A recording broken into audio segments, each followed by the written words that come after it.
News channels को इतना ज़्यादा क्रिटिसिज्म क्यों फेस करना पड़ता है सोशल मीडिया पे? तो ये अच्छी बात है, उससे जो मीडिया हाउस है वो मैच्योर होता है।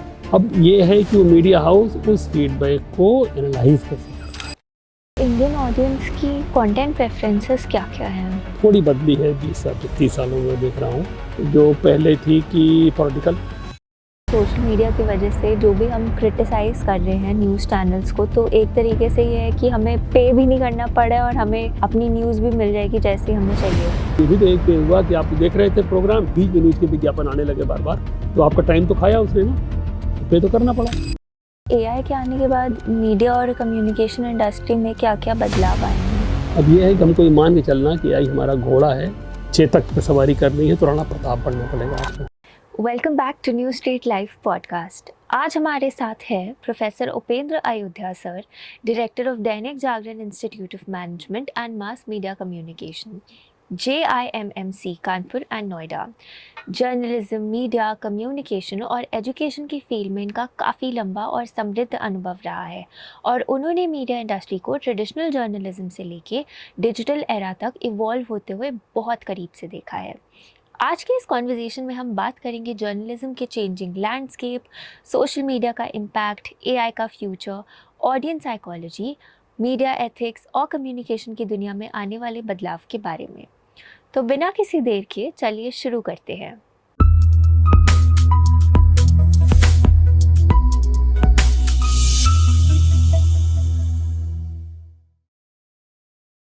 Thank you so much for coming sir, it's a pleasure to have you with us. Sir, आपके कॉलेज जर्नी ने आपके करियर को कैसे शेप करा?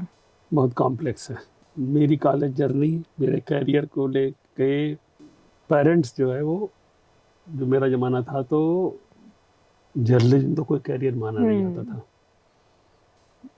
जर्नलिज्म में तो जब मेरी शादी होने वाली थी, जब लोग पूछते थे, बोले अच्छा पत्रकारिता तो करता और क्या करता है लोग, तो मेरा जवाब था, एक दो लोग आए पूछने तो पत्रकारिता ही करते हैं। बोले नहीं तो खर्चा कैसे चलता है। तो पेरेंट्स साइंटिस्ट, डॉक्टर इस तरह बनाना चाहते थे। जो मेरी छिद्रान्वेषण कहते हैं ना हिंदी में, हाँ जी। कि जो चीज़ों में घुस जाने की जो रिपोर्टर की बेसिक होती है, तो वो उनको लगता था कि ये साइंटिस्ट अच्छा बन सकता है। तो BSc MSc सब कर डाला साइटोजेनेटिक्स, ओके। क्योंकि पेरेंट्स के हिसाब से था चीज़ें। अंदर मेरे जो है वो पत्रकार तड़पता रहता था। तो जब मेरा MSc भी हो गया, फिर जॉब की चीज़ें होती हैं, तो जो नॉर्थ इंडिया में और ख़ासकर यूपी में रहता है, क्योंकि मेरे फादर ऑफिसर रहे, गवर्नमेंट के पीछे से ऑफिसर रहे, और मदर प्रिंसिपल थी। ख़ानदान में आधे अफसर आधे टीचर और प्रिंसिपल थे। तो ये हुआ कि इसको जो है टीचिंग में ले चलो, तो फिर B.Ed करो, B.Ed कर लिया तो M.Ed भी करो, M.Ed करके मेरा अपॉइंटमेंट भी हो गया, अमेठी है, यहाँ तक करना पड़ा। जब हो गया ये तक कि अपॉइंटमेंट का फाइनल फेज चल रहा था, PhD रजिस्टर हो गई थी M.Ed के बाद, तो मुझको जो मेरा अंदर का था कि मुझको ऑल ऑफ सडन एक ऐसे गए हुए थे कहीं पर, यूनिवर्सिटी में बैठे हुए, लाइब्रेरी का शौक था, तो देख हमारे जो गाइड थे वो गए थे मीटिंग के लिए, मैं उनके साथ गया था, मैं लाइब्रेरी में बैठ गया। तो लाइब्रेरी में मुझे याद नहीं हिंदू था या टाइम्स ऑफ इंडिया था, उसमें मुझको वो ऐड दिख गया, Indian institute of mass communication JNU campus. Okay. तो वो संजोग से उसी दिन वो ऐड आया था, तभी दिख गया। तो दिख गया तो मेरा एकदम जो अंदर का पत्रकार था, जर्नलिस्ट था, यार इसको फिर ट्राई करते, बहुत दिन सोच रहा था, कई साल से। तो मेरे वहाँ पे फ्रेंड वगैरह थे, बैंक में खड़ाखट उन्होंने पोस्टर आर्डर बनाया और उसी दिन उठा के उसको पोस्ट कर दिया। पोस्ट करके बोल गए।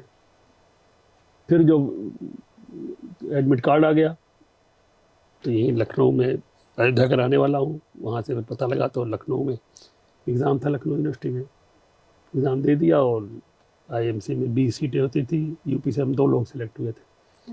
जब हो गया सिलेक्शन, तब फिर JNU तो कोई छोड़ता नहीं। तो फिर अपने गुरुजी को प्रणाम किया कि PhD वाला काम थोड़ा सा पोस्टपोन करते हैं, फिर हम इधर भी ट्राई कर लें जी।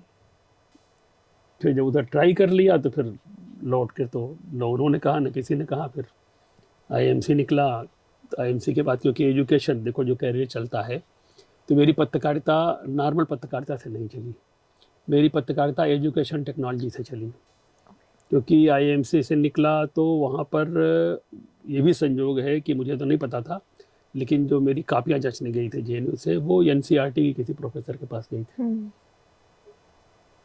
और उस संयोग से वो ही वाइवा में भी बुला लिए गए थे। तो वो हमारे डायरेक्टर से उन्होंने कहा कि ये लड़का हमको चाहिए। ओके। तो उन्होंने एडहॉक पे इंटरव्यू किया, एनसीईआरटी मुझे रख लिया। तो मैं वास्तव में एजुकेशन टेक्नोलॉजी का जर्नलिस्ट बन के पहले शुरू किया, 6 महीने करता रहा। इसी बीच में मुझे दैनिक जागरण के जो लखनऊ के एडिटर थे विनोद शुक्ल जी, दिल्ली में अचानक उनसे संपर्क हो गया। उनको जब पता लगा, चीज़ें बातें हुई, उनको अच्छा लगा, तो बोले दैनिक जागरण ज्वाइन करोगे?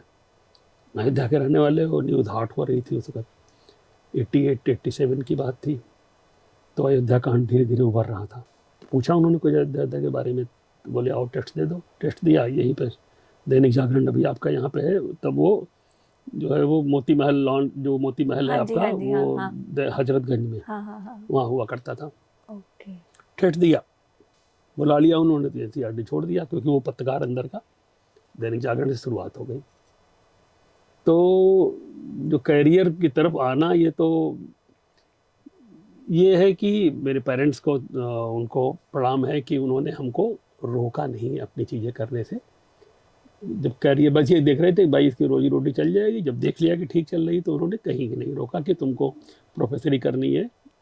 उसको मैंने किनारे रख दिया और फिर कैरियर जर्नलिस्ट की लाइन में आ गया। तो ये मेरी जर्नी शुरुआत हुई दैनिक जागरण से। फिर दो दैनिक जागरण, अमर उजाला, हिंदुस्तान टाइम्स, टीवी के मीडिया में, दूरदर्शन में कुछ चीज़ें काम करना। जैसे जो मीडिया होता था वो चलता गया, बढ़ता गया, चलता गया। रिटायरमेंट तक मैं रिटायर हुआ ट्रिब्यून चंडीगढ़ से। ओके। तो अब ये देखो कि जो काम आता है, जो होता है कि मैं 60 में रिटायर हुआ, लेकिन जो पीएचडी के दौरान की जो बाकी इसकी पढ़ाई थी चीज़ें, वो फिर काम आई कि रिटायर होने के बाद दैनिक जागरण ने मुझको बुला लिया डायरेक्टर पे अपनी मीडिया इंस्टीट्यूट के, क्योंकि उनको ये पता था, चीज़ें समझ रहे थे, टच में तो थे ही।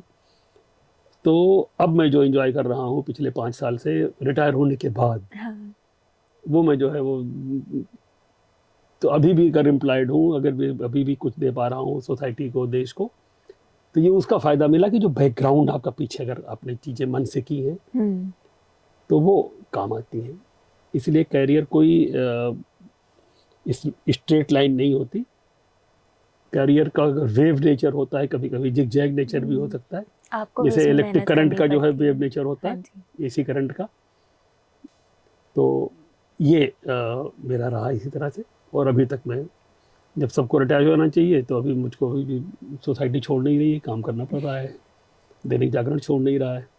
तो जिसने हमको 1988 में पकड़ा था 27 ईयर्स की एज में, वो 67 की ईयर्स की एज में भी अभी तक हमारा उनका साथ चल रहा है 40 सालों से। तो सर, जैसे आपने कहा कि आपने एजुकेशन टेक्नोलॉजी से जर्नलिज्म करा, तो वो एक नॉर्मल जर्नलिज्म से कैसे डिफरेंट है? देखो, जर्नलिज्म जो है, एक है जर्नलिज्म। जर्नलिज्म बना कहाँ से? जर्नल शब्द आया ना, जर्नल से जर्नलिज्म हुआ, पत्र से पत्रकारिता हुआ। हाँ जी। तो अब वैसे पत्र तो चिट्ठी हो गई, जो पत्रकारिता हमारी हिंदी जिसको कहते हैं। तो जो मैं तो यही कहूँगा कि जो अच्छी चिट्ठी लिख लेता है, आप किसी को लिखें, पेरेंट्स को लिखें, अपने फ्रेंड्स को लिखें, अपने चिट्ठी, अब तो व्हाट्सएप पे चिट्ठी चल रही है, मेल चल रहा है, लेकिन अगर आपका मेल और व्हाट्सएप आपने लिखा, अपने फ्रेंड को ही लिखा, लेकिन वो चिट्ठी पढ़ करके आपके फ्रेंड इतने खुश हुए, इतने उनके अंदर कि वो अपने को रोक नहीं पाएंगे, बढ़ता वो उन्होंने शेयर किया आपसे, देखो यार क्या चीज़ लिखी है। तो अगर आप ऐसी चिट्ठी लिख लेते हैं, ऐसी मेल लिख लेते हैं जिसको लोग सहेज कर रखें और शेयर करें, तो जो शेयर किया वो कम्युनिकेशन हुआ। तो कम्युनिकेट करना, इंटरपर्सनल कम्युनिकेट करना, ग्रुप में कम्युनिकेट करना, या मैसेज से कम्युनिकेट करना। अगर आपकी चीज़ इतनी अच्छी है, प्रोडक्ट जो आपने प्रोड्यूस किया, जो आपने क्रिएट किया, जो आपने स्क्रिप्ट की लिखी, कुछ भी लिखा, या ऑडियो विजुअल किया आपने, तो अगर वो मासेस को इंटरेस्टिंग लगेगी तो वही जर्नलिज्म है। एजुकेशन टेक्नोलॉजी में आज एजुकेशन टेक्नोलॉजी मुझे लगता है कि अब के 5 साल बाद जो एआई एज में अब किताबों से बच्चे अभी भी नहीं पढ़ रहे हैं। 2 साल का बच्चा 1 साल का बच्चा तो लर्निंग शुरू कर देता, 6 महीने में ही वो दूध के साथ साथ उसको मोबाइल चाहिए। मोबाइल पे वो कार्टून देखता है, फिगर देखता है, स्केच देखता है, लैंग्वेज सीखता है, तो उसकी पढ़ाई तो वहीं शुरू हो गई। तो अब वो जो मैंने शुरू किया था एनसीईआरटी से, तब एनआईईटी बना था नया नया, क्योंकि तब तो वो फेज था जब वीडियो कैसेट ऑडियो कैसेट भी शुरू हो रहे थे, और जब बड़े बड़े रोल्स होते थे, कैमरे नहीं, इतने लंबे लंबे रोल स्पूल्स लगते थे। तो अब वो इतना आसान हो के मोबाइल में आ गया। तो एजुकेशनल टेक्नोलॉजी भी जर्नल, क्योंकि जर्नल आप निकाल लेंगे तो जर्नलिज्म एक तरह का वो स्पेसिफिक जर्नलिज्म है, स्पेसिफिक कम्युनिकेशन है, ग्रुप कम्युनिकेशन, मास कम्युनिकेशन का है। तो वो एक विधा है जो वास्तव में एजुकेशन से आकर के अब मास कम्युनिकेशन की तरफ बढ़ रही है, पार्ट ऑफ लाइफ बन रही है।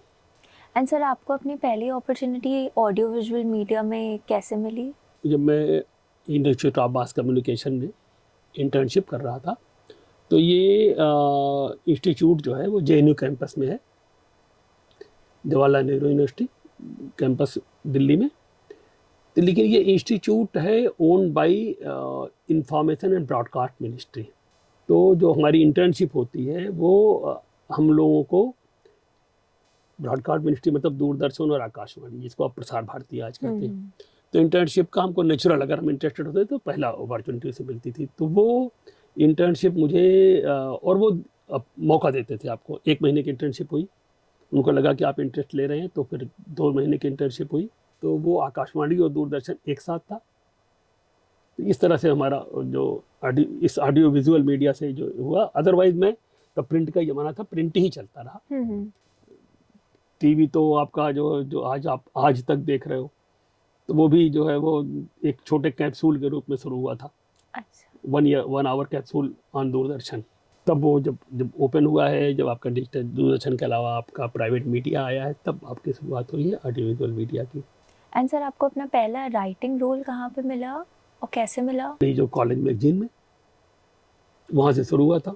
फिर कॉलेज मैगजीन, फिर यूनिवर्सिटी मैगजीन, उनमें से फिर वो लिखने शुरू हुआ। लेकिन प्रोफेशनली जो है वो जब प्रोफेशन में आया तो एनसीईआरटी में 2 लिखे, फिर दैनिक जागरण में आए तो लिखना ही था।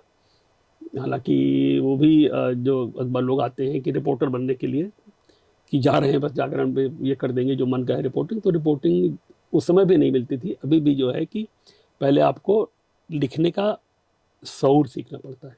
पहले तो एडिटिंग होगी, आप एडिटिंग करके दूसरे के लिखे को करेक्ट करेंगे, तब धीरे धीरे जो आपका लेखक है वो अपने को करेक्ट करेगा। तब आपकी जो राइटिंग है, जो स्क्रिप्ट राइटिंग है जिसको आप आज कहते हैं, जो न्यूज़ राइटिंग होती थी, तब वो निखर के आती है। क्योंकि जब आप 20 लोगों की कॉपी डेली देख रहे हैं और महीने भर में आपने 800 कॉपीज एडिट कर डाली, करना ही आपको हर 8 घंटे काम करना है, 800,000 कॉपी तो आप देख ही डालोगे। तो जो आपने 1000 कर डाली और 12 महीने में आपने 12,000 कॉपीज एडिट की, उनकी हेडिंग लगाई, उनमें से जो आपको अननेसेसरी चीज़ें काट के फेंकी। क्योंकि न्यूज़ रूम में क्या होता है कि जब अखबार बनते हैं या आपके जो भी है खबरें सिलेक्शन होता है, तो पहले 50 खबरें छांट ली गई। स्पेस 25 खबरों का था, 25 खबरें छोटी बड़ी करके लगाई गई इंपॉर्टेंस के हिसाब से। तब तक ऐड आ गया। पहला अधिकार ऐड का होता, भाई कमाई होती उससे। तो उस पेज पे ऐड ही नहीं था। बोले तो 4x25 मतलब 4 कॉलम 25 सेंटीमीटर मतलब क्वार्टर पेज, तो वो ऐड ले गया। अब उसमें से हटाओ, 25 खबरें थी आपकी, जो है वो 25% खबरें हट गई। तो आपको 7-8 खबरें तो उड़ानी पड़ेगी।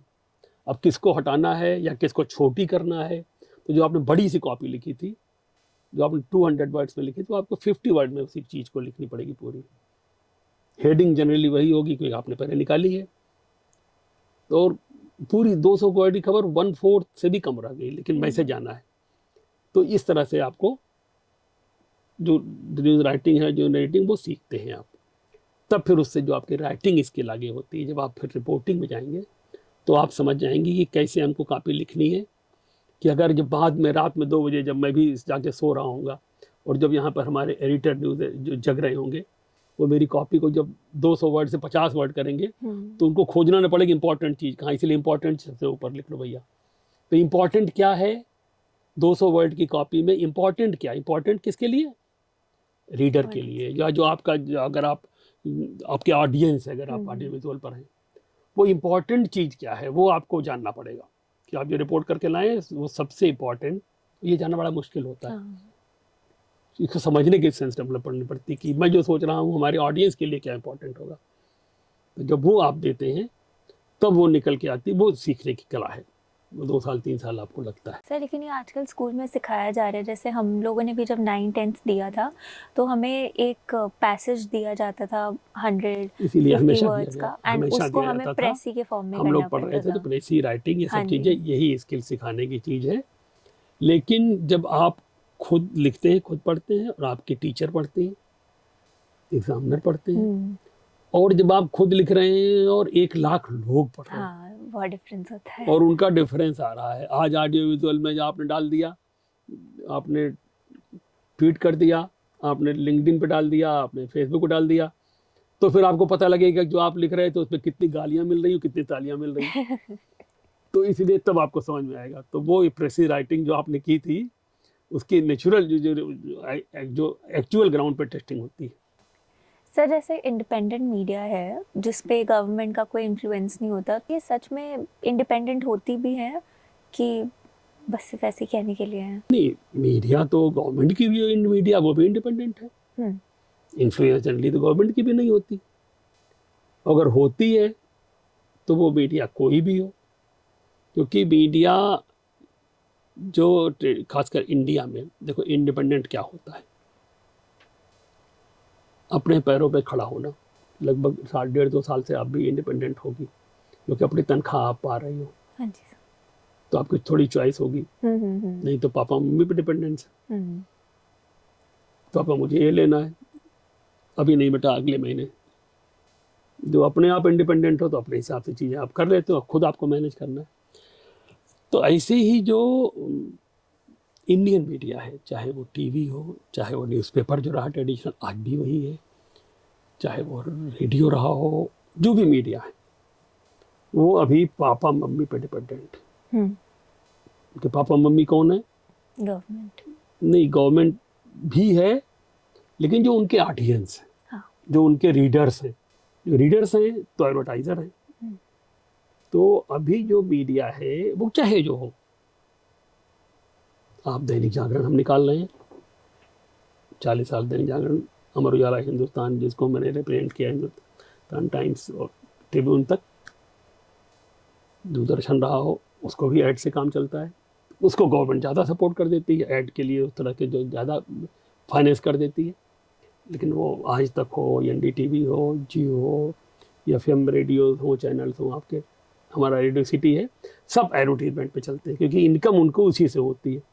तो जो एडवर्टाइजमेंट है, एडवर्टीजमेंट कैसे होगा, ये पैसा तो वही दे रहा है, उसी पैसे से चलना है।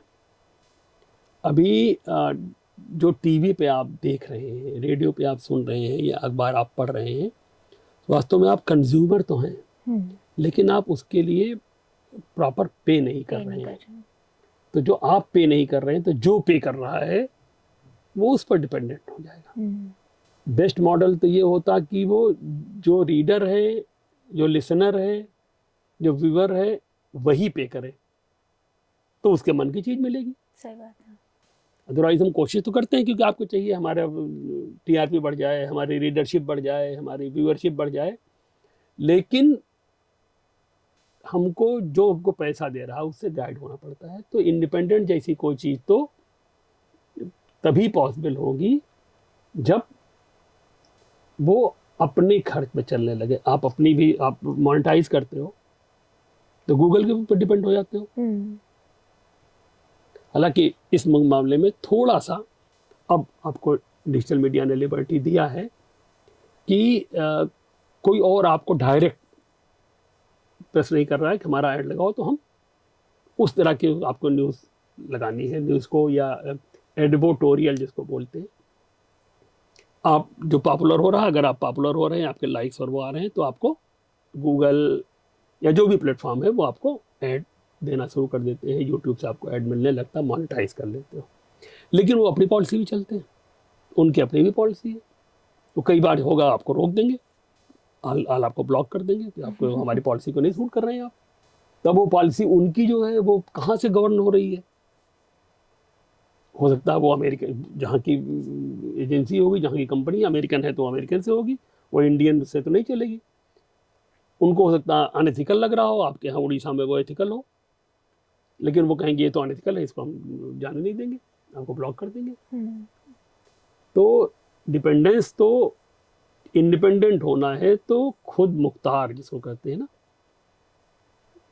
जो एक शेर है कि खुद ही को कर बुलंद अपना, खुदा हर तदबीर से पहले खुदा बंदे से खुद पूछे बता तेरी रजा क्या है।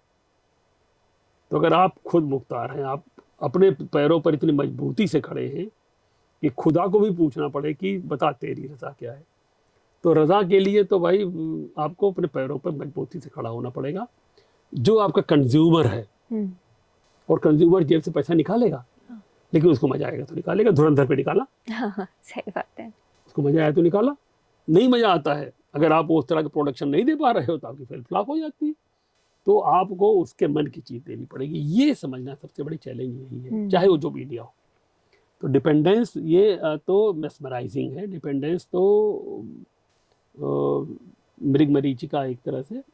ये तो कुछ कहना, वो गवर्नमेंट हो, गवर्नमेंट नहीं होगी तो अंबानी होंगे, अंबानी नहीं तो अडानी होंगे, अडानी नहीं होंगे तो लोकल सेठ जी होंगे, अमूल होगा, नमस्ते इंडिया होगा, घड़ी डिटर्जेंट होगा, पट्टियां जागरण में से आती रहती घड़ी डिटर्जेंट।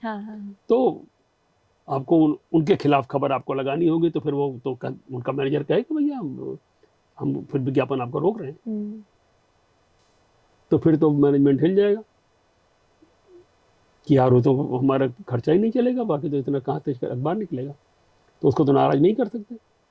तो इसलिए वो हर जगह वैसे ही, जैसे पापा मम्मी से पैसा लेना, पापा मम्मी की पॉलिसी माननी पड़ेगी, उनको नाराज कर दोगे तो पैसा तो नहीं मिलेगा, करो अपने आप से, जाओ कमाओ।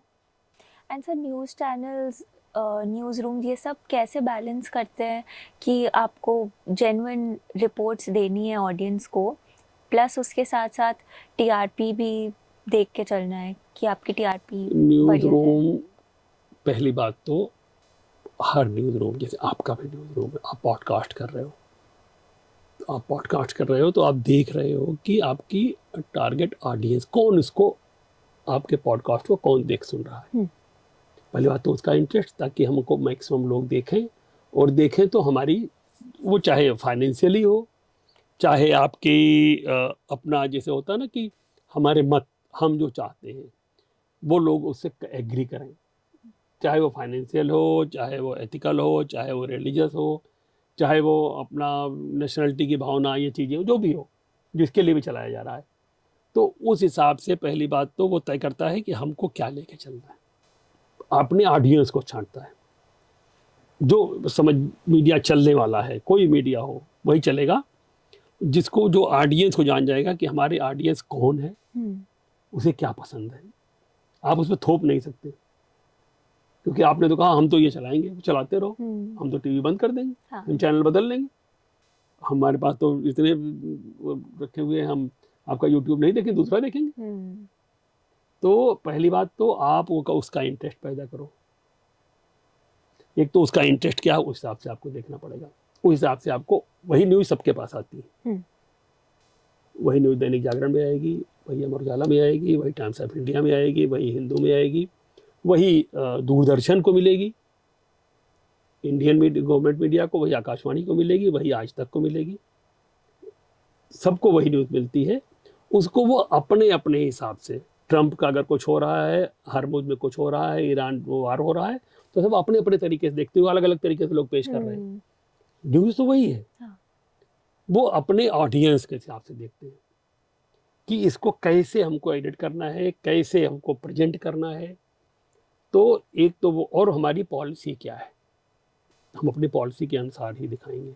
जैसे होता है कि हम देखते हैं कि भारत में है तो हमको अपने राष्ट्रीय हित देखने, हो सकता है कि कोई बात ऐसी आ रही हो, Pakistan, Iran, Israel, America, Trump, Hormuz, रूस, चाइना, वो सच हो, लेकिन हमारे राष्ट्रीय हितों के, भारत के राष्ट्रीय हितों के विपरीत हो, तो हम नैतिक रूप से उसको नहीं दिखाना चाहेंगे। युद्ध का माहौल होगा, कोई चीज माहौल होगी, तो हम उसको सत्यम ब्रूयात प्रियम ब्रूयात मा ब्रूयात सत्यम अप्रियम, जो हमारे देश के लिए, नेशन के लिए अप्रिय है, उस पर हम मौन रहेंगे। हो सकता है उस पर उसको हम डिस्टॉर्ट न करें, लेकिन हम कम से कम मौन रहेंगे। हम वो चीज़ों को उठाएंगे जो हमारे देश, लेकिन जो हमारा देश है तो पाकिस्तान का देश है तो नहीं होगा ना। पाकिस्तान अपने हिसाब से कहेगा, उसने कहेगा हमने आपके 5 जहाज गिरा दिए, हम कहेंगे हमने तुम्हारे 7 गिरा दिए, हमारा देश भी नहीं गिरा। अब उसमें क्योंकि आप फ्री हैं, आप उनका भी मीडिया देख सकती हैं, हमारा भी देख सकती हैं, आप BBC भी देख सकती हैं, आप अमेरिकन चैनल भी देख सकती हैं, तो आपको समझ नहीं आया गिरा किसका। इसमें फिर रीडर भी समझदार हो रहा है, व्यूअर भी समझदार हो रहा है, फिर धीरे धीरे वो समझने लगता है। तो अब जिसको प्रोपेगेंडा कहते थे, जब अखबार पहले होते थे, सेकंड वर्ल्ड वॉर टाइम तक रेडियो मीडिया उस तरह से उठा नहीं था। उठा, पहली बार आया रेडियो, टीवी तो बहुत बाद में आया। तो प्रोपेगेंडा कंट्रीज की बाउंड्री से बाहर आया।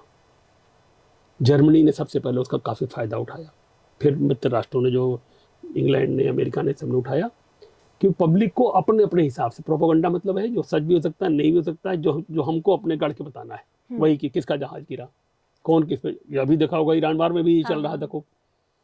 तो वो रेडियो को एक मीडियम बना करके पहले चलाया गया पब्लिक, क्योंकि पब्लिक के बगैर अंत तो पब्लिक ही फैला करेगी। जैसे बात कहा जा रहा है ना कि ट्रंप ने कोशिश ये की थी कि ईरान में जब आपने वहाँ पर बम गिराए, मार दिया, नहीं तो आप चाहते थे कि पब्लिक, जो पुराना ईरान के शाह का वो था, या जिस तरह को जिसको आप अमेरिकन लोकतंत्र कहते हैं, यूरोपियन डेमोक्रेसी कहते हैं, और हमारे यहाँ की नारी स्वतंत्र नहीं है, वहाँ ये नहीं है, वहाँ वो नहीं है, वहाँ पर हम उनको डेमोक्रेटिक टाइप का और ह्यूमन राइट्स के हिसाब से वहाँ पर नहीं काम हो रहा है, तो लोग वहाँ नाराज होंगे, हम उनको बदल देंगे। तो जो वहाँ बैठा हुआ सत्ता पर, उसको अगर उन्हें मार दिया तो हो सकता है वहाँ पर लोग विद्रोह करके हमारी हिसाब से सत्ता है, लेकिन वो नहीं हुआ। उससे प्रोपेगेंडा उस हिसाब से उठाने की कोशिश की गई चीज़ें कि हम पब्लिक को उभार दे, पब्लिक बदल जाए। हो भी जाता है, नेपाल में हो गया, बगल में आपने कई देशों में देखा, हो गया। तो कहीं हो जाता है, कहीं नहीं हो पाता है। तो ये इसलिए ये जो है कि सच क्या है न्यूज़ रूम का, उस हिसाब से उसको उठाना, देखना। ये सच अपने अपने सच होते हैं, और ये जो, इसीलिए उस एडिटर बहुत इंपॉर्टेंट होता है। इसीलिए फिल्म का या टीवी न्यूज़ में प्रोड्यूसर बहुत इंपॉर्टेंट होता है। वो अपने विवेक चलता है। एक तो अपनी मीडिया हाउस की पॉलिसी देखेगा, लेकिन वो चाहे मीडिया हाउस भी हो, एक टीम है आप 5 लोगों की, हो सकता है आपका मीडिया हाउस, आपका मैनेजमेंट कोई ऐसी चीज़ को आपसे कहने को कह रहा हो, उसका कोई हित हो, क्योंकि राष्ट्रीय हित के विपरीत भी हो सकता है। कौन जाने कि कौन मीडिया हाउस का मालिक से कहीं किसी प्रेशर में या किसी से वो पाकिस्तान की तरफ से जुड़ गया हो, कहते हैं उनके जासूस हैं, ISI का एजेंट हो गया, या CIA का एजेंट हो गया, गॉड नोज, पता ही नहीं लगता। अब उसने अपने साथ डायरेक्ट कर रहा, लेकिन वहाँ जो टीम बैठी हुई है वो उसको गवर्न नहीं कर पाएगा, क्योंकि जो टीम है वो टीम अपने हिसाब से चलेगी। तो क्योंकि आप फिर आप भी एक नागरिक हैं, आप जर्नलिस्ट होने के साथ साथ एक नागरिक हैं, तो आप देखेंगे कि वास्तव में ये बात तो हमारे भारतवर्ष के खिलाफ जा रही है, तो आप उसको रोक देंगे, आप करने नहीं देंगे। तो ये इस तरह से पॉलिसी कॉम्प्लेक्स है, और सब पे ये डिपेंड करके आप कितने पैरों पर अपने खड़े हैं। सर, एक टिपिकल न्यूज़ बुलेटिन बनाई कैसे जाती है? न्यूज़ बुलेटिन टीवी की हो, रेडियो की हो, या न्यूज़पेपर के लिए आप पेपर बना रहे हो, तो तीनों में, या आप आज डिजिटल मीडिया के लिए आप अपना न्यूज़ का पैकेज बनाओगे 5 मिनट का, 4 मिनट का। पहली बात तो देखना है कि हमारे पास अगर न्यूज़पेपर है तो स्पेस कितनी है, डिजिटल मीडिया में है तो भी देखना है कि हम कितने टाइम फ्रेम को लेकर चल रहे हैं। यही बात है जो ऑडियो विजुअल मीडिया के लिए। तो उसके हिसाब से, और हमारे पास प्रायोरिटीज़ क्या हैं, इम्पॉर्टेंट न्यूज़ क्या है, और वो न्यूज़ बुलेटिन हम किसके लिए तैयार कर रहे हैं। हमको पता होता है, टीआरपी या अगर उसमें है तो रीडरशिप सर्वेज होते हैं जो एबीसी और न्यूज़पेपर्स के लिए, रेडियो के लिसनर्स का अपना एक अपना सिस्टम होता है, फीडबैक लेते रहते हैं। तो वो कौन है हमारा रीडर, कौन है हमारा लिसनर, कौन है हमारा व्यूअर, अकॉर्डिंगली फिर हम उनको न्यूज़ को प्रायोरिटीज, न्यूज़ है उसमें, न्यूज़ में पहली बात तो एक इन जनरल है तो उसकी 20% लोगों की प्रायोरिटी इंटरेस्ट होगा पॉलिटिक्स में, 20% लोग अपने परिवार के, घर के, समाज के लाइफ स्टाइल उसको उनको देखने का शौक होगा। ऐसे ही स्पोर्ट्स, आईपीएल चल रहा है, ये चल रहा है, क्रिकेट चल रहा है, फीफा चल रहा है, फुटबॉल चल रहा है, विंबलडन चल रहा है, स्पोर्ट्स की अपनी लीडरशिप जो अखबारों में आप देखते हैं जैसे पन्ने होते हैं ना, वही सेक्शन हर जगह बनता है। तो हर चीज़ मिला के हर रीडर को तक आप पहुंच जाए, हर लिसनर तक पहुंच जाए, उसके अपने इंटरेस्ट की चीज़ें भी मिल जाए। तो इसीलिए एक तो मिक्स होता है। तो पहले देखते हैं कि कितना कितना परसेंटेज, कितना शेयर हमको आज देना है। अब अगर ईरान पे हमला हो गया अमेरिका का, ईरान ने हमला कर दिया इजराइल पर और एकदम आपकी गैस सप्लाई बिल्कुल रुक गई है, गैस ही नहीं आ रही है, तो गैस नहीं आ रही तो घर में खाना कैसे बनेगा? तो जितने रीडर हैं आपके, जितने लिसनर हैं, सब उनकी चिंता तो ये है यार गैस कब आएगी। तो उस दिन उनके लिए फिर वो लाइफ स्टाइल प्रायोरिटी थोड़ा कम हो जाता है, चलो बाद में देख लेंगे, फैशन बाद में देख लेंगे, स्पोर्ट्स भी यार थोड़ा, तो वो न्यूज़ कम हो गई। हमको उसको ज़्यादा दिखाना है कि आज वहाँ पे हमला हुआ है, हार्मुज पे रुका हुआ था, लेकिन इंडियन जो हमारी गवर्नमेंट है वो नेगोशिएट कर रही है, और ईरान और बाकी और देश भी हमारा विरोध नहीं कर रहे हैं, ईरान भी हमारा दोस्त रहा है, तो उसने हमारे जहाज़ों को आने की परमिशन दे दी है, ये पोजीशन है, ये जहाज़ यहाँ पर है और ये चलेगा, इतने दिन में यहाँ पहुँच जाएगा। हमले चल रहे हैं लेकिन उसका खतरा भी है कि रास्ते में कोई और नहीं लूट ले, कोई और ना अटैक कर दे। तो उस दिन, खास दिन, वो प्रायोरिटीज फिर अलग हो जाएंगी। तो अदरवाइज कहीं आपका 15 अगस्त है, 26 जनवरी है, या अपने यहाँ कोई घटना हो गई है, पुलवामा हो गया है, सबकी प्रायोरिटी वो हो गई, तो सारा बुलेटिन अकॉर्डिंग चलता है कि आज टॉप ऑफ द माइंड क्या है और आज की हमारे लिए 5 सबसे खबरें इंपॉर्टेंट क्या हैं, वो किसी भी फील्ड की हो तो वो तो पहले, सबसे पहले वो छा जाती है। अब वो इंपॉर्टेंस किसके हिसाब से देखेगा? एक तो इम्पोर्टेंस हमारी पॉलिसी जो वीडियो पर टमरा रहा है, जो न्यूज़ रूम का हेड है, प्रोड्यूसर है, वो एडिटर है, वो डायरेक्टर है, वो जो भी देखेगा, और उस दिन की हमारी वो ऑडियंस कौन है। ऑडियंस भी अपने आप में डायनेमिक होती है। 2 बजे का बुलेटिन है दोपहर का तो ऑडियंस अलग है, सुबह 10 बजे की ऑडियंस हमारी अलग है, रात 8 बजे का प्राइम टाइम है, सब लोग घरों में आ चुके हैं, सबका डिनर का टाइम है, उनकी वो अलग है। तो अकॉर्डिंगली वो उसका हमारा उसका इंटरेस्ट क्या होगा, मूड क्या होगा ऑडियंस का, उसी बुलेटिन को, उन्हीं चीज़ों को, और फिर उस मीडिया हाउस की हमारी अपनी पॉलिसीज़ क्या हैं। अगर गवर्नमेंट ने ही कोई मीडिया हाउस है जो, क्योंकि बायस होता ही है, उसमें कोई दो राय नहीं है, कोई आपको नेशनलिस्ट लेके चल रहा है, किसी को ग्लोबली देखना है, हो सकता है आप यहाँ बैठे हो लेकिन आपकी ऑडियंस फ्रांस में भी हो, जर्मनी में भी हो, अमेरिका को भी आप कैटर कर रहे हैं, ऑस्ट्रेलिया को भी कर रहे हैं, पाकिस्तान में भी आपके रीडर है, बांग्लादेश में भी है, तो आप कोई इंडिया को लेकर के आप नहीं चल सकते, आपको ग्लोबल, क्योंकि ग्लोबल तो आपको रिजेक्ट कर देंगे। तो अगर आपकी रीडरशिप, आपकी व्यूअरशिप इस तरह की है, क्योंकि आप जब डिजिटल मीडिया पे हैं तो वो आप देखते हैं कि आप ग्लोबली आपके एनालिसिस होती रहती है कि आप कहाँ कहाँ से लोग देख रहे हैं, आपको कहाँ कहाँ से लोगों पढ़ा, कहाँ कहाँ से रिएक्शन आया, तो आप उसको प्रायोरिटी देते हैं, तो आपकी प्रायोरिटी बदल जाएगी। तो उस हिसाब से आपके बुलेटिन, उस हिसाब से न्यूज़ प्रायोरिटी बनती है। सीधी बात यह है कि रीडर आपका कस्टमर इज किंग कहते हैं ना, तो वो कस्टमर आपका जो रीडर है, जो आपका व्यूअर, वो किंग है, उसके हिसाब से आपको बनाना है। प्लस वही बात आती है कि आपके फाइनेंशियल मीडिया हाउस के और आपकी पॉलिसी क्या है, इसको लेके आप चलते हैं, उस पर डिपेंड करता है। उसमें फिर हम पहले न्यूज़ आई कहीं की भी हो, एक तो न्यूज़ आएगी, न्यूज़ के 3 तरीके हैं, एक तो आपका रिपोर्टर ला रहा है कहीं से भेजा हुआ आपने, दूसरे जो एजेंसीज हैं न्यूज़ की, पीटीआई है इंडिया में, यूएनआई है, एएनआई है। फिर पीटीआई ने जो ग्लोबल है, किसी राइटर से जोड़ रखा है, किसी ने ताज से जोड़ रखा है, किसी ने शिन्हुआ से जोड़ रखा है, जो ग्लोबल न्यूज़ उनके पास आ रही है वो आपको तुरंत दे रहे हैं। तो जो न्यूज़ एजेंसी की न्यूज़ है जो सबके पास होगी वो भी आप लगा रहे हैं, आप मॉनिटर कर रहे हैं। तो आप अब तो गूगल पे भी वो प्रायोरिटी आपको देने लगता है चीज़ें, आप नेट पे देख लेते हैं क्या खबरें तो चल रही हैं second by second. Breaking news की कौन सी ब्रेकिंग है, सब अपनी अपनी ब्रेकिंग दे रहे हैं। तो आप, लेकिन उसमें से भी आप एक तो जो सबसे पहले तो अपनी खास खबर क्या है आदमी उसको उठाता है कि हमारे रिपोर्टर ने क्या दिया। हमने अपना रिपोर्टर भेजा हुआ है इसराइल में बैठा हुआ है, हमने अपना रिपोर्टर भेजा हुआ है ईरान में बैठा हुआ है, वो जो दे रहा है वो माल हमारे पास है, वो किसी और के पास नहीं। तो सबसे पहले तो उसको हम हाईलाइट करेंगे, उसके बाद फिर अपने हिसाब से सिलेक्शन करके कि न्यूज़ कहाँ कहाँ से एजेंसीज आ रही है उनको फिर प्रिपेयर करना, प्रिपेयर करके फिर वही टाइम स्लॉट कितना है, पेजेस कितने हैं अवेलेबल, स्पेस क्या है, स्पेस के हिसाब से उनको एडिट करना, उनको शार्ट या ल्यान करना।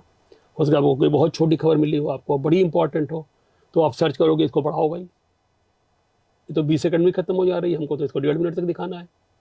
तो फिर उसमें यहाँ से लाओ वहाँ से लाओ, नहीं हो तो बैकग्राउंडर निकालो, कुछ निकालो, चीज़ें करके उसको हमको लीडरशिप तक मैक्सिमम ले आना। मिली इतनी बड़ी लेकिन हमको बड़ी दिखानी, तो बैकग्राउंडर हम दिखाने लगेंगे, कहीं से भी आएगा हमको उसको करके देना है। तो उस हिसाब से चीज़ें बनती है। और सबसे इम्पॉर्टेंट होता है कि race against time. Newsroom second में चलता है, मिनट में ही नहीं, क्योंकि जो ब्रेकिंग न्यूज़ के दौर आ गए हैं, अगर जिसने पहले सबसे पहले आ गई और सबको तक पहुंच गई तो फिर सेकंड ने दिया, थर्ड ने दिया, उसका फिर आप एनालिसिस ही डाल सकते हैं, फिर आप फॉलो ही करेंगे, लीड नहीं करेंगे। तो इसलिए रेस अगेंस्ट टाइम है। अखबार है 2:30 बजे रात में अगर छप के चला जाना है तो प्रिंट पेज बन जाना है, भले आपको 2:30 बजे वो खबर मिल रही है तो उसको रख के करेंगे क्या। अगर सारे अखबार बट गए, आपका अखबार आप बहुत डाल दिया आपने लेकिन वो पहुंचा ही नहीं, वही सेंटर पर रखा रह गया, आकर आपके घर तक डालने के मौका आप लेट हो गए तो ले ही नहीं जाएगा, तो पहुंचा ही नहीं, रीडर तक पहुंचा ही नहीं, फ़ायदा क्या हुआ। इसलिए वो आपको टाइमली चीज़ें देनी होती है। तो टाइम का, स्पेस का और प्रायोरिटीज़ का ये होता है उसके ऊपर। बट सर हमारी जो जनरेशन है अब तो जैसे हम लोग इतना न्यूज़ चैनल्स एंड ऑल देखते ही नहीं, हमें सारा जो भी इंफॉर्मेशन चाहिए होती है सब तो इंस्टाग्राम से ही मिल जाती है। आजकल इतने सारे लोग हैं वो घर बैठे बैठे ये सारी न्यूज़ एंड ऑल बना के एडिट करके पोस्ट कर देते हैं। मतलब जैसे एक इंसान है प्रफुल्ल गर्ग, वो इतना अच्छा, मतलब न्यूज़ चैनल से भी पहले मुझे लगता है वो हमें सारी इंफॉर्मेशन दे देते हैं। वो कहाँ से पाएंगे, ट्विटर उनके एंड घर ऑल में तो है नहीं। हाँ। तो वो न्यूज़ ने वो सेकेंडरी हो गई। देखो न्यूज़ चैनल से पहले कोई नहीं दे सकता, अकेला बैठा हुआ आदमी हमेशा सेकेंडरी देगा। अब ये स्मार्टली उसको प्रेजेंट कैसे कर ले रहा है, वो भी कहीं ना कहीं अगर वो होगा तो उनको वही हुआ कि वर्ल्ड वाइड आपको ग्लोबल न्यूज़ कहाँ से आएंगी। तो आप चैनल्स को देख रहे हैं, अब वो चैनल्स हो या पीटीआई यूएनआई हो या एजेंसीज हो, आप तो आपका माल हुआ ही नहीं ना, आपने दूसरे के माल को दिखाया है। आप प्रेजेंटर अच्छे हैं, आप उसको पैकेज बना के प्रेजेंट कर ले रहे हैं, but it's not your news. News तो जो वो होगी, जो आएगी, ओरिजिनल चीज़ें आएंगी, जो एजेंसीज जो उसी में फिर आप जो आप खुद बना रहे हैं तो फिर आपका बायस दिखाई पड़ेगा। तो न्यूज़ के जो सच्चाई ट्रुथ होना चाहिए वो ट्रुथ बायस हो जाएगा। इसीलिए न्यूज़ में और व्यूज़ में फ़र्क है। न्यूज़ मतलब कि फला जगह पर आज जो है वो मोदी जी ने मेरठ और प्रयागराज एक्सप्रेस वे का उद्घाटन किया, इतने बजे इतने किलोमीटर पे चलेगी, उद्घाटन हो गया, यहाँ ये रहा, तुरंत गाड़ियाँ दौड़ पड़ी, चल पड़ी, लोगों ने खुशी मनाई और काफिला ट्रकों का चल पड़ा है, गाड़ियाँ चल पड़ी, रोड चल पड़ी। उसके जो आप व्यूज़ दे रहे हैं, कहाँ से जा रही है, कैसे हो रही है, प्रधानमंत्री आए, कोई अननेसेसरी तो नहीं हुआ, वो न्यूज़ है। अब उसमें आपने कोई एंगल लगाए, कोई चीज़ें की कि उसमें तो आपने खुद कहीं से इधर उधर से चीज़ें और आ गई, जोड़ घटा दिया, तो वो फिर आपके व्यूज़ में आ गया। तो फैक्ट जो है, फैक्ट प्रेजेंट करना न्यूज़ का काम है। इसलिए और न्यूज़ किसी न किसी एक्चुअल सोर्स से आएगी। मैं और आप बैठ के देंगे, अगर हमारे पास सोर्स नहीं है, अगर हमने सिस्टम नहीं डेवलप किया है, तो हम कहीं से लेकर के केवल आपको प्रेजेंट कर दे रहे हैं। ऐसे ही कि जैसे शारजाह में मैच हो रहा होता है और दिल्ली में बैठ करके लोग इसके एनालिसिस करके आपको टीवी पे बोलते रहते हैं ना, क्रिकेट कमेंटेटर्स, तो वो तो वहाँ है ही नहीं है, लेकिन वो देख देख के बोलते रहते हैं। तो न्यूज़ में पहली चीज़ ये है फ्रेशनेस जो है वो, और ट्रुथ जो है वो, ट्रुथ आप किस एंगल से देख रहे हैं, कौन सा एंगल आपका आ रहा है। एंगल मतलब तो आपका ये कैमरा बोल रहा है, वो कैमरा देख रहा है, कौन सा कैमरा देख रहा है, फर्क आ जाएगा ना। एक कैमरा लेफ्ट से देख रहा है आपके फेस को, एक कैमरा राइट से देख रहा है, एक कैमरा सेंटर से देख रहा है, तो किस एंगल से देख रहा है, इसका फर्क आ जाता है। एंड सर, जैसे आप तो इतने ज़्यादा टाइम से जर्नलिज्म की फील्ड में, आपको क्या डिफरेंस लगा या क्या आज के टाइम की न्यूज़ में चीज़ें लैक कर रही हैं जो शायद पहले नहीं थी? सबसे ये हो गया है कि जो जैसे अभी मैंने कहा कि न्यूज़ और व्यूज़ का फ़र्क करना मुश्किल हो गया है, और न्यूज़ और व्यूज़ का फ़र्क जहाँ करना मुश्किल हुआ, फिर वो सोर्स ऑफ न्यूज़ कौन है ये पहचानना मुश्किल हो गया है।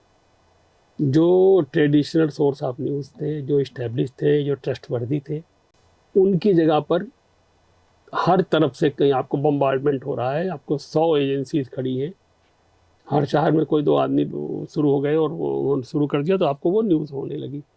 लेकिन फिर वो उनके पास उतने रिसोर्सेज नहीं हैं, तो कहीं से मैनेज कर रहे हैं, तो बट नेचुरल है कि वो उनके वो चीज़ दे नहीं सकते, हैंडीकैप है लेकिन देना है। अब रीडर के लिए मुश्किल आ जा रही है कि वो किस पे विश्वास करें। ट्रस्ट, जो ट्रस्ट की बात आई है कि जब हजारों की संख्या में चैनल्स आ गए हैं, पहचानना मुश्किल है, कोई आज तक है तो कोई उसमें अभी तक कर दिया, कोई तभी तक कर दिया, कोई किसी, तो इस तरह से जब जो, और एक जो संस्था है, संस्था का क्या मतलब हुआ कि जब हम जैसे कंपनी कहते हैं, कंपनी मीन्स कि एक रूल है कि भाई 5 लोग 11 लोग मिलकर बनाएंगे तो वो कंपनी होगी। पंच परमेश्वर हम लोगों ने कहानी पढ़ी थी मुंशी प्रेमचंद की, कि वही व्यक्ति जब अकेला बोलता था तो बायस अलग बोलता था, लेकिन जब 5 लोगों के साथ बैठ करके सरपंच बना तो 5 लोग जो चीज़ बोलते हैं या 100 लोग जो कुछ बैठ के काम करते हैं वो फिर एक सही चीज़ निकल के आती है। तो जब ग्रुप और टीम किसी उस पर काम कर रही है तो वो ज़्यादा, जितना ही बड़ी टीम होगी, जितना ही बड़े जितने फिल्टर और जितने चैनल लेवल से आप उसको आगे बढ़ करके, क्योंकि हर आदमी चाहता है कि हमारे रीडर तक सच्चाई जाए और रीडर हमको सच्चा माने। अब सच्चाई भले छुपा के डाल रहे हो, तो रीडर सच्चा माने, तो जो सच अपने दिखाने का हो, क्योंकि भरोसा सच नहीं है तो भरोसा नहीं रहेगा, और एक बार भरोसा टूट गया तो भरोसा बनना मुश्किल हो जाता है। जो ट्रस्ट वर्दी है, जो भरोसेमंद है, और न्यूज़ में और व्यूज़ में और इंटरटेनमेंट में और इस दुनिया में तो भरोसा ही सब कुछ है। अगर आप पे भरोसा ही नहीं है तो फिर आपका कोई मतलब नहीं। तो इसलिए इसी भरोसे की जो है वो यही खो रहा है, और इसको खोने के लिए ईमानदारी से जो वास्तव में जो न्यूज़ के अलंबरदार हैं, वो गवर्नमेंट भी हो सकती है, क्योंकि गवर्नमेंट ही हम सब ने मिलकर बनाई है, तो गवर्नमेंट ये रूल बनाए, कानून सख्त हो कि भाई सिस्टम चलेगा, सिस्टम ब्रेक करके, लाइन ब्रेक करके, चीज़ें ब्रेक करके, एथिक्स और नॉर्म्स जो एक नेचुरल हैं उनको ब्रेक करके आप नहीं चल सकते। ऐसे ही कि आप लेफ्ट से ओवरटेक नहीं कर सकते रोड पर, रूल है। लेकिन अब जब 20 किलोमीटर की स्पीड वाला ट्रक जो है वो ओवरटेकिंग चैनल में चल रहा है तो आपको तो लेफ्ट से करना पड़ेगा, तो कानून तो आप तोड़ रहे हैं, लेकिन लेफ्ट से ओवरटेक कर रहे हैं, इन जनरल बना हुआ है। तो इसलिए वो जो जनरलाइज ना हो जाए, देश न्यूज़ व्यूज़ कम्युनिकेशन सिस्टम से चले, और सिस्टम ऐसा बनाया जाए जो प्रैक्टिकल हो सके, फिर उसकी मॉनिटरिंग सख्त हो, क्योंकि ये प्रभावित करता है हमारे देश के मूड को, देश के व्यूज़ को, देश के ओपिनियन को, और हम डेमोक्रेटिक कंट्री हैं, हमारे लिए ये बहुत इम्पॉर्टेंट है। इसलिए गवर्नमेंट को, सोसाइटी को, और जो न्यूज़ के हम सभी जो पंच सरपंच हैं, मतलब जो ग्रुप्स हैं, मीडिया हाउसेज हैं, वो सब मिलकर तय करें कि भाई ये ट्रस्टवर्दी कैसे बनी रही। तो ये फ़र्क जो आया है, अदरवाइज जो जितना लिबरलाइज हो जाएगा, जो मच मोर डेमोक्रेटाइज जो हो जा रहा है, उससे बायस आ रहा है। बट सर, अगर आपको एक चीज़ चेंज करनी हो आज की मीडिया में तो वो क्या होगी? एक चीज़ चेंज करनी हो तो मैं ये चेंज करना चाहूँगा कि सिस्टम लागू हो। अच्छा, वही बात नहीं जो कि व्यूअर्स पे कर रहे हैं। कोई भी व्यूअर वो तो अपनी जगह है कि सबसे पहले है कि कोई भी जो बायस्ड है, रूल रेगुलेशन चीज़ें ऐसी सख्त बने कि हमारे देश के, हमारे व्यूअर्स के, हमारे रीडर्स के, हमारे कंज्यूमर्स को कोई अपने निजी हितों में इस्तेमाल न कर सके। इसके लिए सख्त रूल रेगुलेशन बने, सख्त वाच हो सोसाइटी की और गवर्नमेंट की, ताकि सिस्टम बन सके, अनार्की न होने पाए न्यूज़ में। ये बहुत ज़रूरी है, जिसकी खतरा बढ़ता जा रहा है। जो भीड़ तंत्र जैसा हमारा जो जिसे लोकतंत्र सिस्टम से चलता है, भीड़ तंत्र से नहीं, ऐसे भीड़ तंत्र की जगह जो हमारे न्यूज़ में, मीडिया में जो भीड़ तंत्र आ गया है, उसको एक रेगुलराइज करना बहुत ज़रूरी है। आप ये मान लें कि ड्राइविंग लाइसेंस मान लीजिए, जैसे हर चीज़ ड्राइव करने का एक लाइसेंस होता है, ऐसे इसमें एक व्यवस्था होनी चाहिए जो वेल ट्रेन ड्राइविंग के ट्रेनिंग करके पास करके आया है वो ही ड्राइव करे, क्योंकि उसको मालूम है ड्राइव कैसे करना है। ऐसे जो कैमरे पर ड्राइव कर रहा है, जो मोबाइल पर ड्राइव कर रहा है, जो अपना कहीं अपना कुछ अपने व्यक्त कर रहा है, पब्लिक में जा रहा है, उसको ये पता तो होना चाहिए कि वो कैसे डाला जाता है, क्या एथिक्स होते हैं, क्या डूज एंड डोंट्स तो पता हो। सर, आपके अकॉर्डिंग इंडियन मीडिया क्या ग्लोबल स्टैंडर्ड्स के साथ compete कर रही है या अपना ही एक यूनिक मॉडल बना रही है? हर देश अपना अपना यूनिक मॉडल बना रहा है। ग्लोबलाइजेशन में जो है वो एक दूसरे के सब सीखते हैं जी।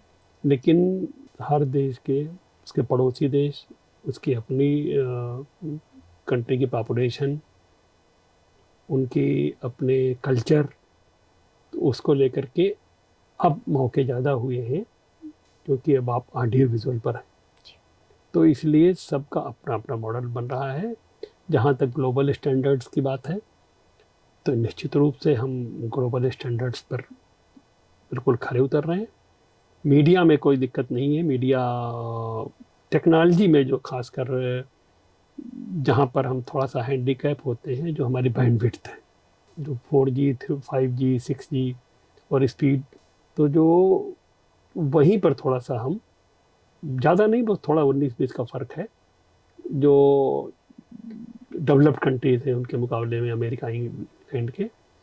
तो चाहे वो प्रेजेंटेशन हो, चाहे वो टेक्नोलॉजी हो, चाहे वो अपने को कल्चरल और ग्लोबल समझ हो, क्योंकि हम शुरू से विश्व बंधुत्व वाले हैं, तो हम दुनिया के नज़रिए से शुरू से देखते रहे। ग्लोबलाइजेशन हमारे लिए नई चीज़ नहीं है, इसलिए हम नेशनल होके भी, लोकल भी और ग्लोबल भी, दोनों हम मैच करके चलते हैं। जो आज मोदी गवर्नमेंट का नारा है लोकल एंड ग्लोबल दोनों का, तो हम दोनों मैच करके चलते रहेंगे। और उसमें हमको आप ये देखें कि हमारी इसीलिए जो व्यूअरशिप है वो भी काफ़ी आपको ग्लोबली दिखाई पड़ेगी। हमारे आपके जो आपको डिजिटल मीडिया पे देखें, आप टीवी चैनल्स पे भी देखें, तो आपको जब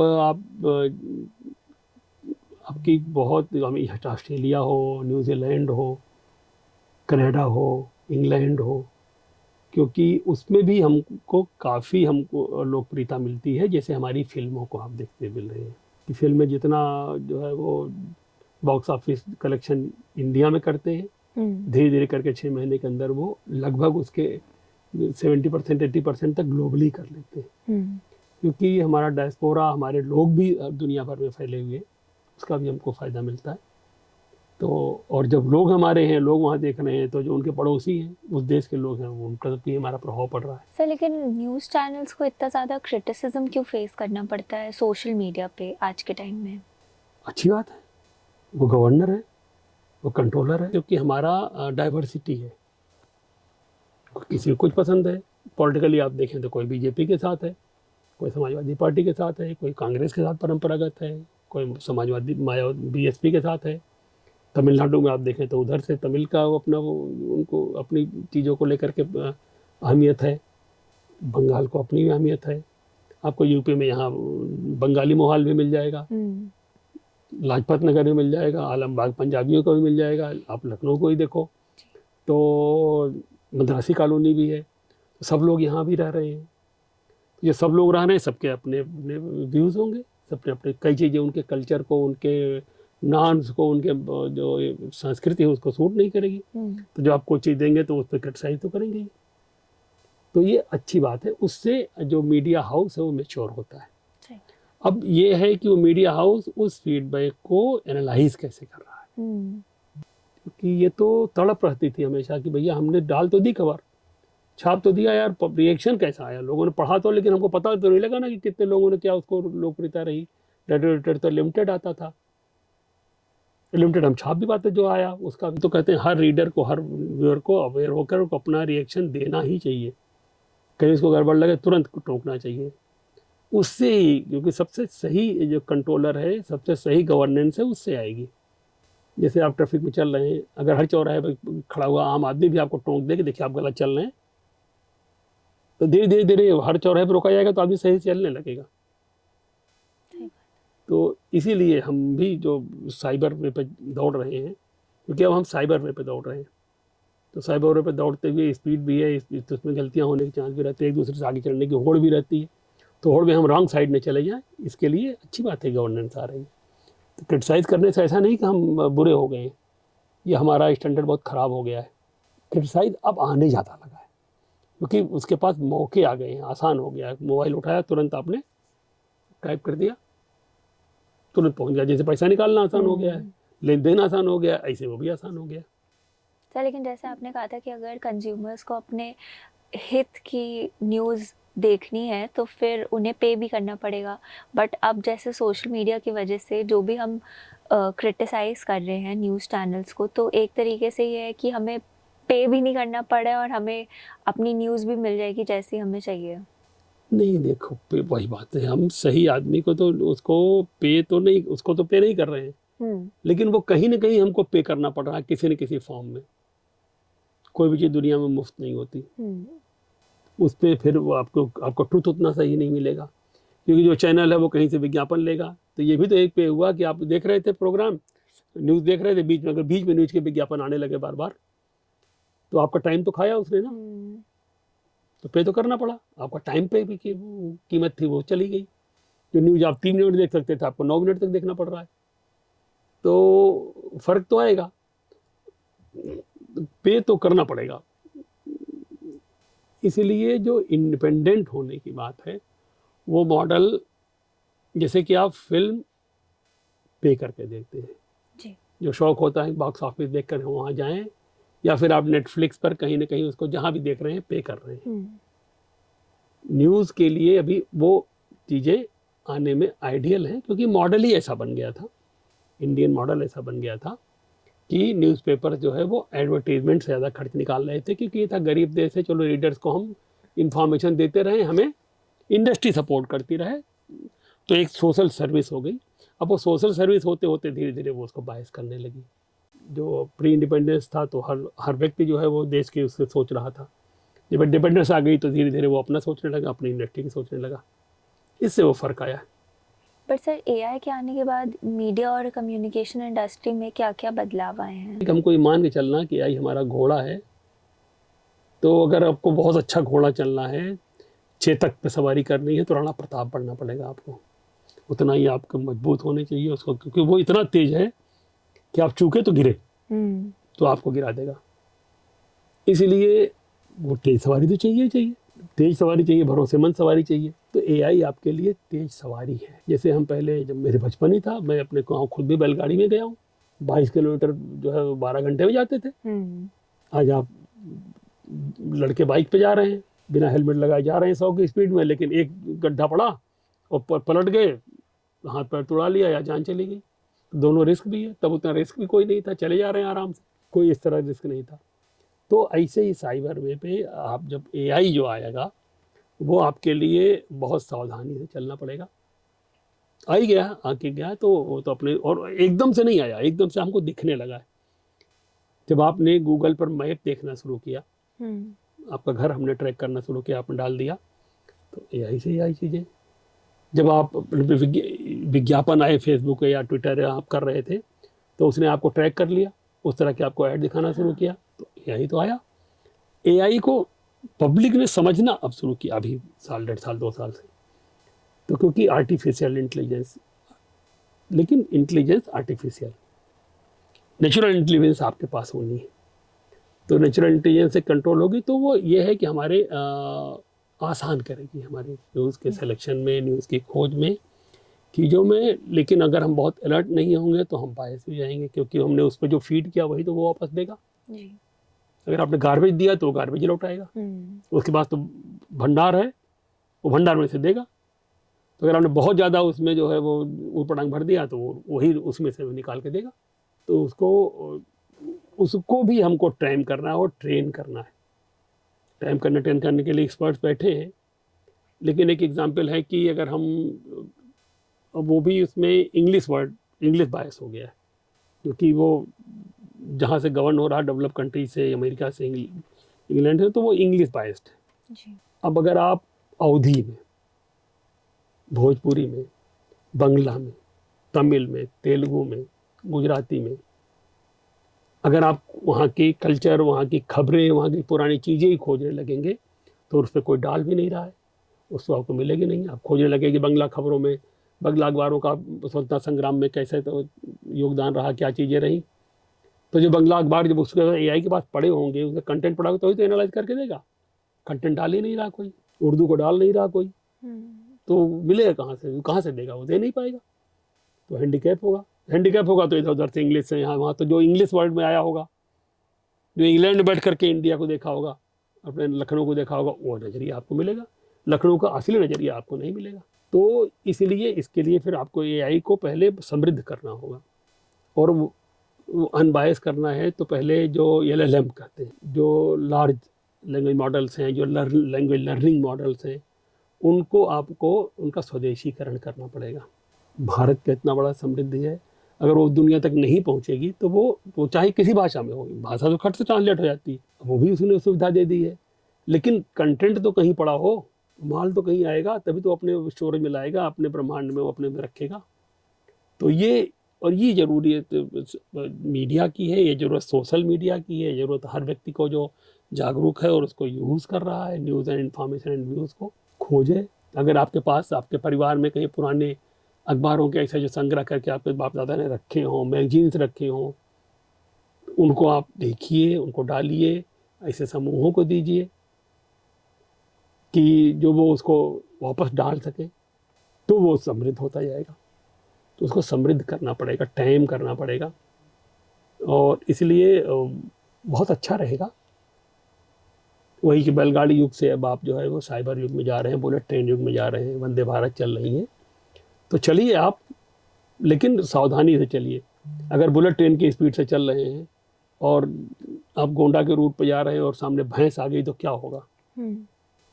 हर पूरा आ गया 5 भैंसों का झुंड, तो ट्रेन तो पलट जाएगी। और जब 400 की स्पीड पलटेगी, 1000 की स्पीड पलटेगी, तो कितना बड़ा एक्सीडेंट होगा। अभी तो एक ट्रेन टकराई, ट्रेन खड़ी हो गई, इंजन डैमेज हुआ, 2-4 लोग, बहुत हुआ तो ब्रेक लगाए, इमरजेंसी तो घायल हुए। इसलिए उस ट्रैक को फिर आपको उतना प्रोटेक्टेड बनाना पड़ेगा। ऐसे ही स्पीड जो है वो स्पीड थ्रिल्स बट किल्स।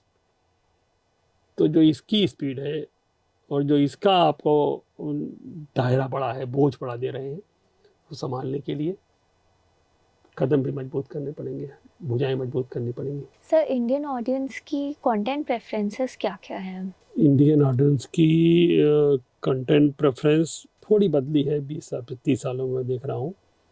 जो पहले थी कि पॉलिटिकल पार्टियां, खबरें, क्योंकि लोकतंत्र है, हम डेमोक्रेटिक हैं, और हम डेमोक्रेटिक, ट्रू डेमोक्रेटिक है वास्तव में अपने आप में। इसीलिए आप कांग्रेस आई, बीजेपी आई, बीच में देखिए यहाँ समाजवादी पार्टी आई, बसपा आई, पार्टियाँ अपने हिसाब से अलग अलग राज्यों में अलग अलग गवर्नमेंट बनती रहती, चलती रहती।